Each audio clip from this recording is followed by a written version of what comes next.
Apocrypha and Midrash, the entire universe was created from one stone, the foundation stone. Oh, I see the grass is empty. Do we want to sit on the grass or you find here? Fine here. Okay. Pardon moving. So all these religions believe that the entire universe was created from one stone, the foundation stone. And that stone is located on top of Mount Moriah. And on that stone, Adam, the first person, was created. Meaning he was created in a Garden of Eden. Meaning Jerusalem, Mount Moriah, is actually a Garden of Eden. Then Adam ate an apple, if you are a Christian. If you are a Jew, he ate a fig, doesn't matter. He blamed his wife, she blamed the snake, it didn't help them, and they were kicked out of paradise. So when Adam died, he was buried in a cave. The hill above the cave was called Golgotha, meaning skull. So Jesus was crucified above the cave of Adam. And today it is a church of Holy Sepulchre, because Jesus and his disciples, they were all Jews. First Christians were Jews, and they imported many Jewish traditions into Christianity. Then the first Jew who comes to Jerusalem, his name was Abraham. And he came because a voice from heaven, the Lord, told him to sacrifice his son on Mount Moriah. Again, Isaac, according to the Jews, Ishmael, according to the Muslims. So Abraham was totally ready to do so. And then, no need, my son. I was just checking. Do you believe in me? Well, sure, my Lord.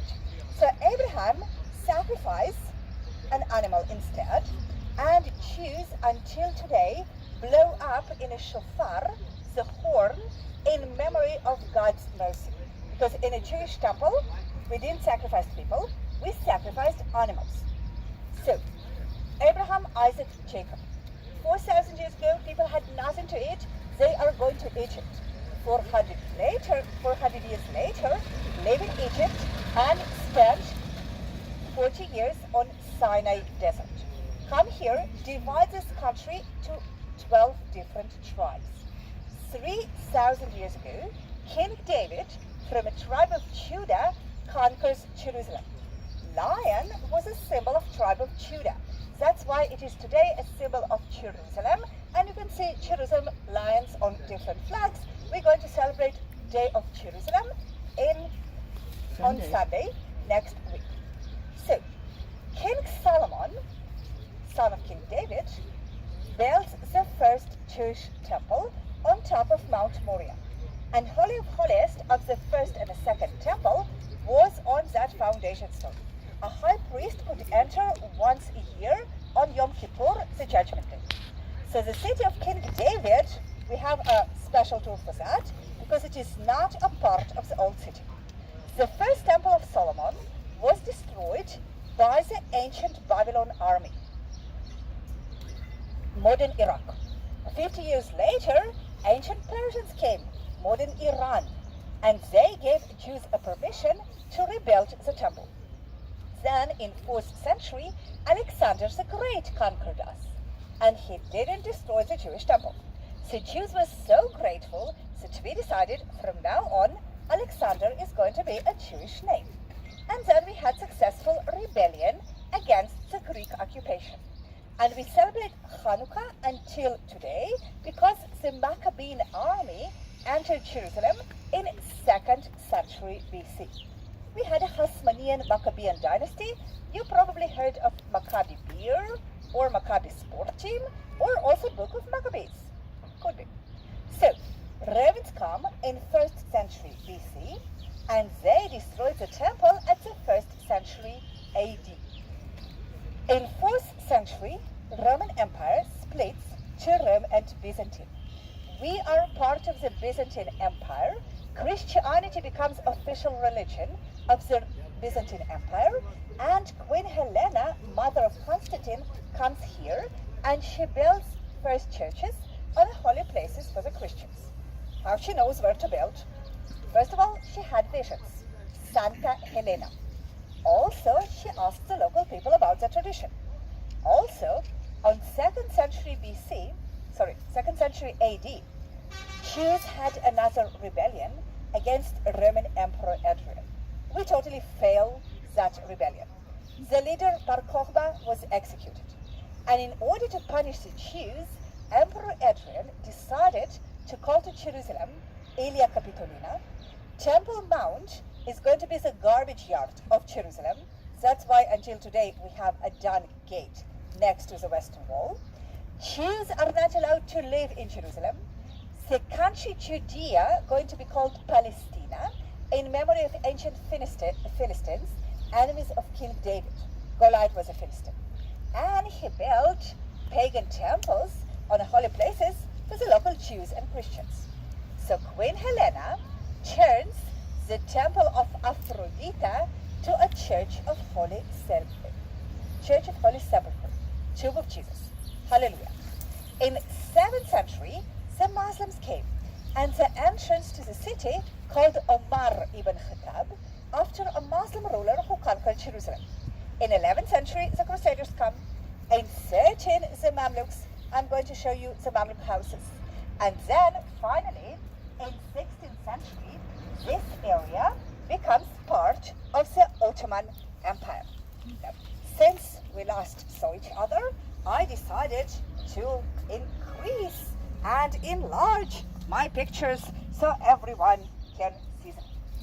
This guy called Sultan Suleiman the Magnificent. It's hot in this area, that's why he wears a turban. Basically, it's a long scarf, and the more rich and important you are, you have a bigger hat. So he rebuilds the city walls in 1538. The walls cost too much money, so he executed his chief engineer and his chief accountant. He buried them inside the Jaffa Gate, and you can see it immediately on the left when you enter the city, because those idiots left a holy place of Mount of Zion outside the wall, and they were stealing from a government. I mean, who does that? So he discovered that. Bye-bye. They are dead. That's how you fight the corruption. So inside the old city, we have 4 neighborhoods. Jewish quarter, Christian quarter, Muslim quarter, and the Armenian. And we have those neighborhoods because 2,000 years ago, Roman Emperor Adrian built 2 streets, Cardo and Decumanus. And guys, that's the 4 quarters we have until today. By the way, do I have somebody from England in a group? Okay, somebody from United States. Okay, somebody from Italy. Okay, so Roman Emperor Adrian, he also built a Wall of Adrian in what's now Great Britain in order to defend the Roman part of the country from the wildlings, the savages, the Picts. And 40 years ago, American writer called George Martin saw Wall of Adrian in Great Britain, imagined how it's like to be a soldier at the end of the known universe, and we have today a Game of Thrones, that I really appreciate because I love science fiction. Who knows what I'm talking about it? Some people do. Okay, fine. So, for many centuries, because of laws of Omar ibn Khattab, if you are not a Muslim, you can't buy land under Muslim rule, you can't ride a horse or a camel, and you have to pay every year tax called jizya, even the kids who don't work. And also, you are not allowed to you're not allowed to build a new church or a synagogue. And then, in the middle of 19th century, war starts between the Russian Empire and the Turkish Empire. So, that's how Jaffa Gate used to look like. We entered the city from here. Maybe I'm going to pass the pictures at some point. Okay, what we also saw, it is a mosque that people call Tower of David. So when we started the tour, it was a citadel built by King Herod. The Crusaders call it Tower of David, and Sultan Suleiman the Magnificent turned it into the barracks of the soldiers. The Muslim soldiers needed to pray 5 times a day, so that's why they built a mosque. So in the middle of 19th century, Sir Moses Montefiore, for $10,000, he buys a property outside the city. And you can see houses with the red roofs and a windmill. He calls the neighborhood Mishkenot Ananim, houses of the brave people. And he was giving houses for free. Nobody came because people were used to live inside the city walls. Unfortunately, they also were used to have malaria, cholera, dysentery, diphtheria. 10 women starting to give birth, 8 babies would die, 4 women would die in a childbirth. So 1860, he pays 22 brave families, some people say 24, who's going to live in his new neighborhood. But with a condition. You have to take a shower every week. You need to do your laundry every month. You have to wash your face and your hands daily, clean your house every day, wash your fruits and vegetables before you eat them, and your dishes after you use them. A plague starts, and the Turkish guards sealed the gate. In a new city, nobody got sick. So since 1860, the Jews and the Christians and the Muslims realize it's time to go and establish new European-style neighborhoods. And then do we have people from Germany? 1898, Kaiser Wilhelm, who's a wife, Augusta Victoria, entered the city and stayed in a new imperial hotel. For the Kaiser, part of the walls were taken off, so him and Augusta Victoria could actually enter the hotel not on foot. That's them traveling with a tent, because not too much hotels in those areas. And then, in like 3 years later, the last Sultan of the Ottoman Empire, Abdul Hamid II, I'm going to pass it around, he was celebrating his 25th anniversary at the throne.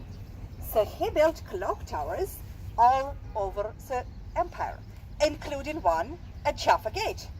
Where's my clock tower? Well, 1917, Hanukkah, December, British Army entered Jerusalem. They didn't like the clock tower. Bye-bye, the clock tower. And I have a nice picture of a Jewish soldier and a Jewish officer of the British Army standing at the western wall, and they are covered with snow up to their knees. We had a remarkable weather.